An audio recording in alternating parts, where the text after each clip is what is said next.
আলহামদুলিল্লাহ, আগামীকাল ঈদের মধ্যে আমরা 10টা সুন্নত পালন করব। নবী করিম সাল্লাল্লাহু আলাইহি ওয়াসাল্লাম বলছে, মান আহাব্বা সুন্নতি ফাকাদ আহাব্বানি ওয়া মান আহাব্বানি কানা মাই ফিল জান্নাহ, আও কামা ক্বালা রাসূলুল্লাহি সাল্লাল্লাহু আলাইহি ওয়াসাল্লাম।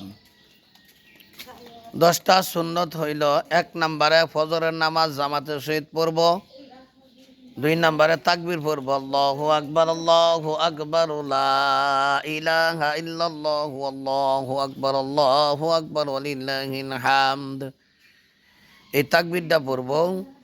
আর 3 নম্বরে আমরা গোসল করব, 4 নম্বরে মেসওয়াক করব, 5 নম্বরে আমরা নতুন পোশাক পরিধান করব। নতুন পোশাক না থাকলে 6 নম্বরে পুরাতন কাপড়গুলান সুন্দর করে ধুইয়া পরিষ্কার হইয়া নামাজ পড়ব। 7 নম্বরে মিষ্টি খাব। 8 নম্বরে যে রাস্তা দিয়া যাইব আবার অন্য রাস্তা দিয়া চলে আসবো, 9 নম্বর। আর 10 নম্বরে আতর খুশবো লাগাইব।